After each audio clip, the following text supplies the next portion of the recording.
দূর সামনে তাহলে আমি তোরে দেখি করবো, তাহলে তো আমি তোর বাপের বিয়ে করতে পারি। আই লাভ ইউ জান। 2.5 ঘন্টা ধরে এখানে ওয়েট করতেছি, এতক্ষণ সময় কি করো?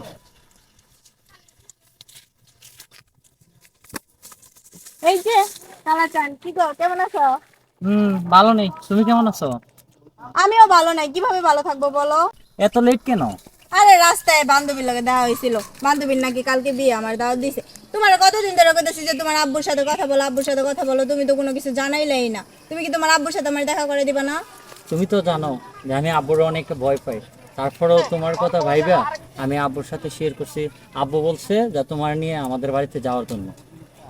ও আচ্ছা, ঠিক আছে, তাহলে কালকে যাবো না তোমাদের বাসায়। তাহলে তুমি কালকে একটা সময় করে আইসো, তোমার নিয়ে যাই হোক, তাহলে কালকে তোমার বাবার সাথে দেখা করতে যাবো না।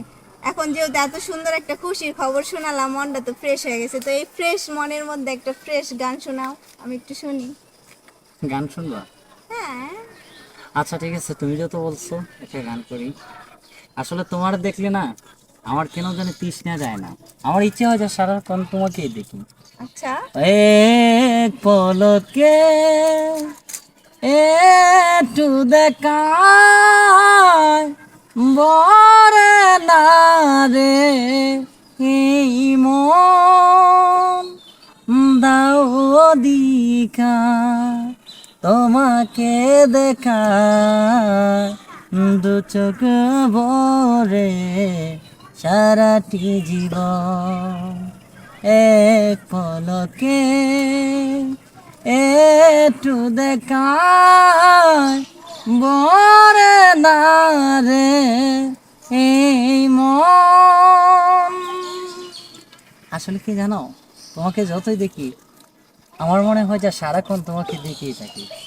তোমার মুখের এত সুন্দর প্রশংসা শুনলে আমার সত্যি নিজেকে অনেক লাকি মনে হয় যে আমি এত সুন্দর একটা বয়ফ্রেন্ড পাইছি। তাই ঠিক আছে, তাহলে আজকে আসি। আব্বু আবার বাজার থেকে চলে আসলে বাসায় না দেখলে রাগারাগি করবে। আচ্ছা তাই ঠিক আছে। তাহলে আবার কালকে দেখা হবে তোমাদের বাসায়, ঠিক আছে? ওকে। ওকে। আচ্ছা ঠিক আছে, তাহলে কালকে দেখা হবে, বাই। শোনো, আমি তো এখন বাড়ির কাছে চলে আসছি, আব্বুর কাছে যাবো, তুমি আব্বুর সাথে একটু সুন্দর কথা বলো, হ্যাঁ? আরে তুমি এগুলো নিয়ে টেনশন আচ্ছা করো ঠিক আছে।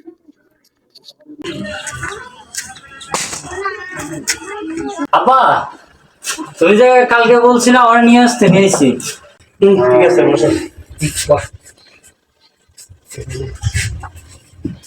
তোমার মা দেশের বাড়ি কোন জায়গায়? না। জি ঢাকায়। ঢাকা কোন জায়গায়? ঢাকায় ফার্ম গেট। ও, তো তোমার আব্বু কি করে? আমার আব্বুর বিজনেস আছে, কিসের? ওই কাপড়ের বিজনেস। ও, তোমার ভাই বোন কতজন? আমরা এক ভাই এক বোন। ও, তো তুমি কি করতেছো? আমি এই তো কয়েকদিন পরে এসএসসি পরীক্ষা দেবো। এসএসসি পরীক্ষা দেবা? জি। আব্বা, আপনি অনুমতি দিলে কি আমি আপনার ছেলের দুইটা কথা জিজ্ঞেস করতে পারি? অবশ্যই, তোমরা সংসার করবো, তোমরা জিজ্ঞেস করতে পারি। আচ্ছা, তুমি তো কখনো আমার বললে না যে তুমি কি কাজ করো, কতবার জিজ্ঞেস করলাম, আজকে বাবার সামনে বলো না যে তুমি কি কাজ করো। আসলে আমি কোনো কাজ কাম করি না, কারণ আমার বাবা অনেক বড় লোক, শিল্পপতি, অনেক টাকা পয়সা আমার বাবা, তাই আমি কোনো কাজ কাম করি না, আমি বেকার। দূর সামনে তাহলে আমি তোরে দেখি করবো, তাহলে তো আমি তোর বাপের বিয়ে করতে পারি। আই লাভ ইউ জান। ওষুধ বানিয়ে এখন চলে এসো। হ্যাঁ, আনলে তোর লাগিয়া তুই কয় মেয়ে কয় কিতা লোভি মেয়ে লই এসো, দেন সম্পদের লোভে মেয়ের লই করতে বেরো, এখন বাড়ি করতে গিয়ে মেয়ে বেরো। অসুখ মেয়ে, মেয়ে তো ছেলেরা ভালোবাসে না, মেয়েদের চেহারা ভালোবাসে। মুরিব্বে মানুষ আমার পাইলাম কি কত বড় সাহস, আমার মেয়ে সমান মেয়ে। এই সোনালি, দাঁড়াও। তুই এত লুবি সেটা আমি জানতাম, লুবি আমি জানতাম, কিন্তু এত লুবি আমি সেটা জানতাম না। আমি আমার বাবার কাছে তোরা নিয়ে গেছি, যা তোরা আমার বিষয়টা কত, তুই কি করছস? যা আমার বাবার সাথে, তুই তো এটা জানতে আসলে যে আমার বাবার টাকা মানে আমার টাকা, তুই এতটুকু নিচু আমি আগে জানতাম না। যা, তোর সাথে আজকের প্রতি আমার কোনো সম্পর্ক নাই, যা তুই আমার চোখের সামনে চলে যা, আমি আর কোনোদিন তুই আমার সামনে আসবি না, যা।